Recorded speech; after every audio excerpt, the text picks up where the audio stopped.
Luego de este importante análisis, vamos a hablar ahora de temas que afectan a nuestros bolsillos. Por eso hemos invitado a Melvin Escudero, economista de la Universidad del Pacífico. Muy buenos días, Melvin, y queremos empezar con esta noticia que está rondando y que preocupa, que es que la banca suprime 919.672 tarjetas de crédito. ¿Por qué? Porque ha aumentado muchísimo la morosidad. Muy buenos días. Buenos días. Efectivamente, la banca ya ha 19.000 tarjetas de crédito y quedan actualmente 7.8 millones de tarjetas. Este es un número importante.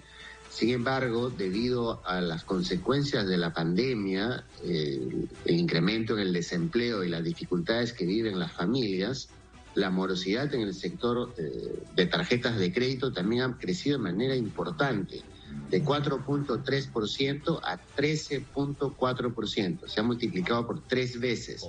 ¿Qué quiere decir la morosidad? Es el hecho de que muchas familias ya no están en capacidad de poder pagar las cuotas mensuales de sus tarjetas de crédito, y esto literalmente las obliga a caer en una situación de no pago. Y el no pago significa morosidad.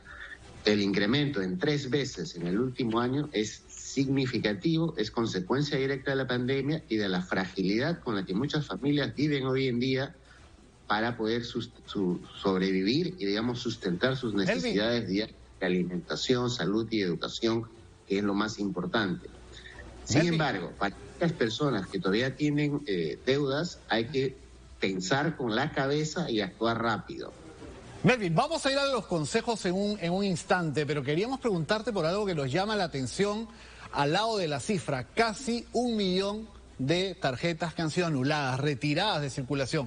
Pero son casos de personas que ya el año pasado tenían problemas para pagar, refinanciaron, es decir, fueron al banco, se sentaron, discutieron cómo podían hacer para refinanciar y aún así nuevamente han incumplido con el pago y se han cancelado. ¿Qué es lo que ha ocurrido? Sí, lo que está ocurriendo es que en muchos casos hay un exceso de endeudamiento. Y este exceso de endeudamiento, literalmente, a pesar de que se pueda hacer refinanciamiento o incluso reemplazar deuda, puede generar este tipo de situaciones en la cual ya se vuelve insostenible mantener, digamos, la calidad crediticia. Uno de los valores más importantes dentro de lo que es, digamos, el mercado en general, es tener una buena calidad crediticia. Esto es bien importante porque las personas con esto pueden acceder a créditos vehiculares, a hipotecas para adquirir vivienda, etcétera. Entonces, se recomienda siempre que las personas cuiden su calidad crediticia y eviten ser morosos, ¿no?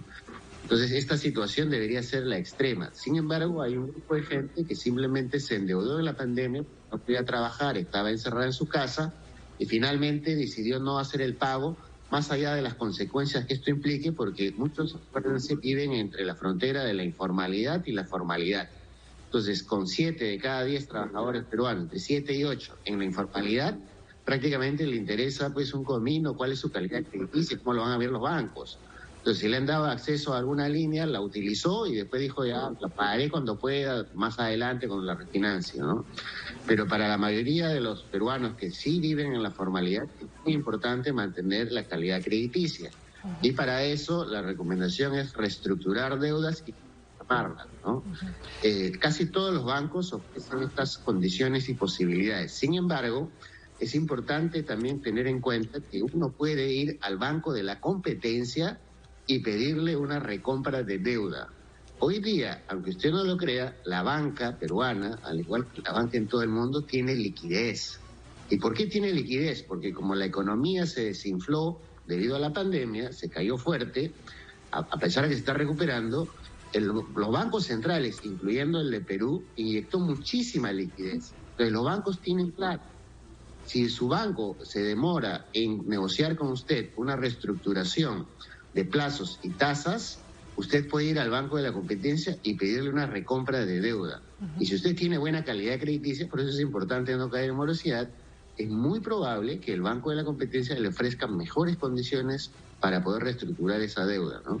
Cuando digo mejores condiciones es bajarle la tasa, por ejemplo, que las tarjetas de crédito le cobran entre 50 y 150% en soles o dólares, es bajarle esa tasa, pues, a niveles de 10, 15%. Ahora, Melvin, estamos hablando de una persona que puede pagar, pero a ver, suspensión perfecta, recesión, cierre de negocios, gente que con las justas está sobreviviendo. O sea, ¿con qué cara vas a ir a otro banco para decirle te voy a pagar cuando no se puede pagar? Sin embargo, interesante dentro de las cifras que se mencionan es que la gente, por ejemplo, alguien que tiene un hipotecario, un crédito personal y tarjeta de crédito, ha preferido dejar de pagar la tarjeta de crédito y los créditos personales, y sin embargo, con mucho esfuerzo han seguido pagando los hipotecarios, de tal suerte que la tasa que realmente tiene y presenta ahora morosidad es la tarjeta de crédito. ¿A qué se debe esa, digamos, esa prioridad que le ha dado el peruano, así pagar su hipotecario, al que le da valor, y bueno, dice ya la tarjeta ya veré cómo la voy pagando en el largo plazo? Sí, bueno, la razón es muy sencilla, ¿no? La vivienda para la mayor parte de peruanos es el activo estratégico clave de la familia, ¿no? Entonces, lo último que uno puede hacer es perder la vivienda o que venga el banco y a uno lo ponga en la calle, ¿no? Entonces, es comprensible que se prioricen los créditos hipotecarios por esta necesidad familiar y este sentimiento, digamos, de evitar no tener techo, ¿no? Sin embargo, también es otro elemento que es fundamental. Los créditos hipotecarios, como tienen la garantía inmobiliaria, también tienen unas tasas de interés mucho más bajas, ¿no? Estamos hablando de tasas casi en todos los casos debajo del 12%, incluso en algunos casos pueden llegar al 6% anual. Entonces las tarjetas de crédito entre 50 y 150% son pues justamente lo más caro que existe. Y muchos dicen, esto es chiquito, mi vivienda es un crédito grande, yo lo voy a cuidar. No obstante, en términos del costo potencial, esa morosidad, ese no haber pagado la tarjeta de crédito, te pone en el mismo problema con todo el sistema financiero, el sistema comercial, porque vas a aparecer en las centrales de riesgos como moroso. Y por tanto no te va a poder prestar nadie. Por eso es importante que mejore sus condiciones y vaya usted y vea cómo resuelve esta situación con su banco. Es verdad, si no puede pagar en 12 meses, probablemente el banco le ofrezca 60 meses para hacer un refinanciamiento. Melvin, interesante estos consejos que nos estás dando y queríamos aprovechar para pedir también tu evaluación sobre un tema que suena mucho en la campaña y tiene que ver con este tema de las deudas personales, las tarjetas de crédito. Hay candidatos que dicen que el Estado, a través del Banco de la Nación, podría comprar estas deudas personales para aliviarnos de las deudas, pero ¿es esto factible? ¿Es posible? Bueno, hay diferentes esquemas a efectos de poder apoyar a la economía, ¿no? Reactiva 1, Reactiva 2, por ejemplo, también se pudo haber ampliado hacia los créditos de consumo para aquellas personas más precarias o a los créditos hipotecarios. Son fórmulas, digamos, de subsidio indirecto y directo del Estado que se puede hacer a través de la banca.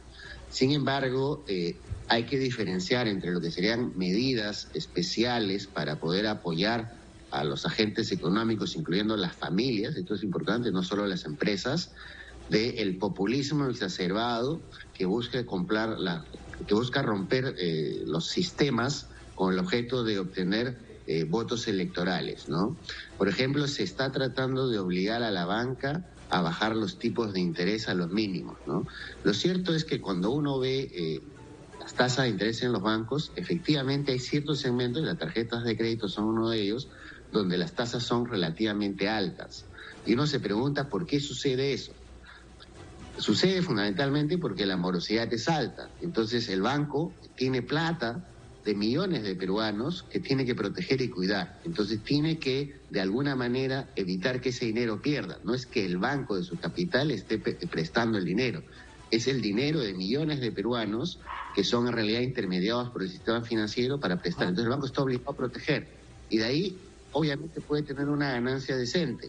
Si hay abusos, efectivamente los hay, entonces hay que identificarlos y pararlos, pero no generalicemos y satanicemos el sistema financiero, porque ninguna economía va a sobrevivir y mejorar y crecer y generar empleo si no tiene un sistema financiero sano.